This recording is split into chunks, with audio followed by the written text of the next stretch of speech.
In this video, Tomas Schier, DSB Senior Software Engineer, describes the JS Dataholder SDK, a DSB tool for data holders. The JS Dataholder SDK is a common code base that demonstrates common request functions in node.js. What is the actual problem we're trying to address? We thought about our technical standards. They have a lot of common requirements that apply to a lot of endpoints, such as standard error response payloads that need to be of a certain structure, need to have certain contents. We have the XFAPI interaction ID, the replay or the create, which applies to a lot of endpoints. And if you do that on each endpoint individually, on each API endpoint, it can lead to quite some repetitive programming tasks, which is A, bad software design, and C, it's error prone. So we thought, well, okay, what's the solution to this? Which is the approach is quite common in software engineering, use some middleware, but obviously because the CDR middleware that we need doesn't exist, so we decided we create some, at least make a start on it. So it's basically middleware you can inject in your HTTP request pipeline, like you would do with any other middleware. And you would handle your requests in a common code base. So what I can do in my common code base then is construct error messages, which are, a lot of them are the same for different endpoints. For example, if a XV is required, but it's not provided, that is quite common through a lot of endpoints. That's a requirement, and the error message you would get back, or that you should send back, should be the same. Other things are the XFAPI interaction ID, replay and create. The data holder always has to return an XFAPI interaction ID, but it's not mandatory to actually send one typically. And obviously returning the appropriate HTTP code, be it 400, 406, 422, whatever the case may be. So the target technologies for all of this is Node.js, Express.js. And what we've done is we basically created a few new repositories as part of this. One of them is the actual holder SDK repository, and that is effectively the actual middleware which we have published as an NPM package. So the holder SDK repo is where the actual code, the logic is contained, and there's also quite a lot of documentation in there and suggestions how you would use that in a request pipeline and what you need to do to get it going. And the main function it really exposes is the CDR header validation. It does expose a couple of other functions, which I'm going to say a few words in a second, but this is really the main one. Then we have a demo project, which basically illustrates how you would use this package in a Node.js, Express.js application. It's fairly straightforward, as I'm going to show in a minute. But this is a separate repository, which you can basically pull. These are both public repositories, and you can run it and then use a Postman collection, which is in the repo as well, to see what it's doing. So what do I need to do to get all this thing to running? Well, it's pretty straightforward. It's basically just this. Now, the keen observer would have noticed this is actually TypeScript. These are basically just a few lines out of our demo application. The first one basically is just an import declaration, and the key line there is the app.use our CDR header valid data. You may have items in your request pipeline before that. You will most certainly have something after it.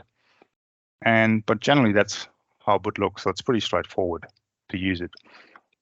Now what's dsbOptions? I hear people ask. Well, the middleware obviously requires some knowledge of implemented versions. Otherwise, I can't create error messages based on, like, you've given me the invalid version if it doesn't know what version you actually support and what the current version is, etc. So it requires this sort of information for each endpoint, which is basically the actual endpoint that's been implemented and what minimum and maximum version is supported by this data holder. You may support just one version, you may support multiple different versions.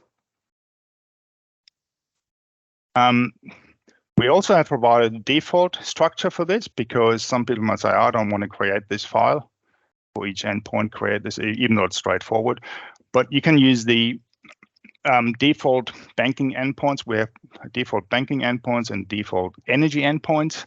Both of these are basically, will use the current version, the version that's currently published in our standard. It will assume that you implemented those. So if you just want to use the default version, you can use that as well. Your code doesn't change much more, as you can see below. It's just one additional line, effectively, what you need.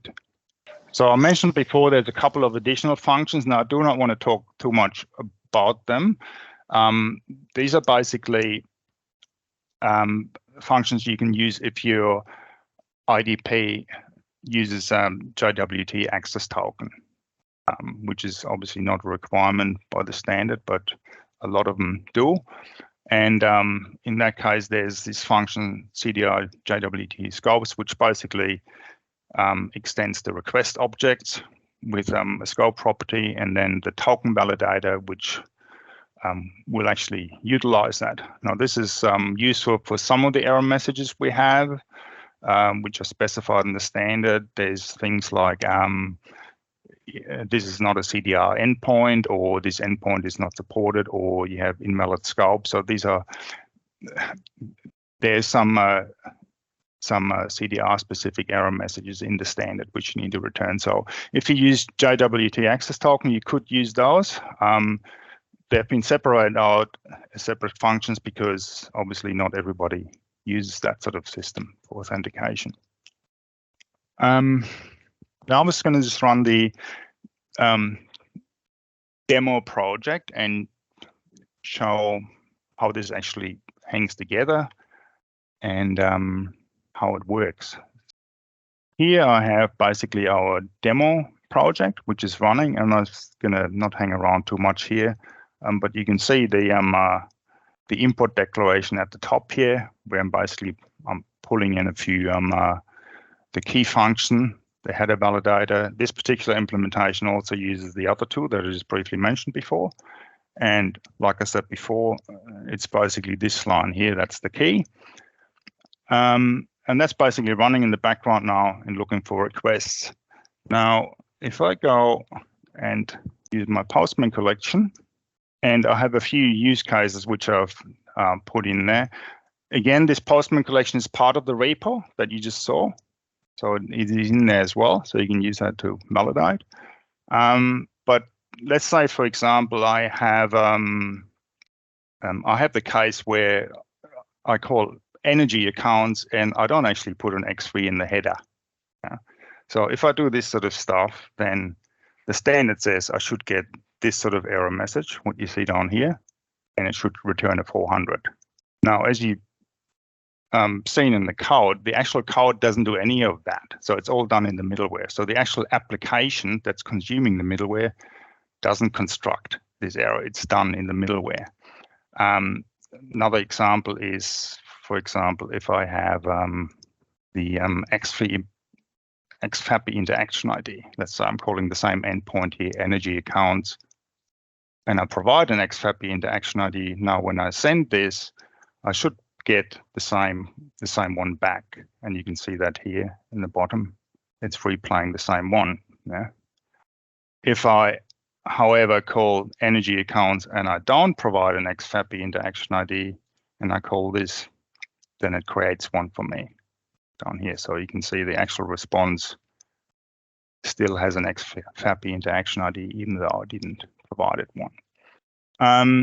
So there's a number of use cases in here, which basically demonstrate how this program works. And if you use, like I said, JWT token, you could also use the header validation, the token validator, and actually look for the consent, and it would construct this sort of error message as well. And this is the CDS specific error message that I was talking about before. So we have a few of those cases. So for those sort of implementation that return JWT access tokens, you could use those additional middleware functions as well. The JS Dataholder SDK and demo are offered without warranty or liability in accordance with the MIT license. The JS Dataholder SDK and demo are available at the following repositories.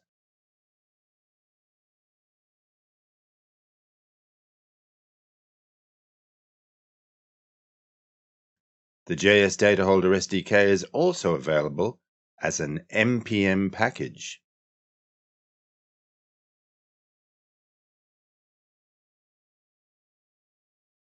Thank you for participating in the Consumer Data Right.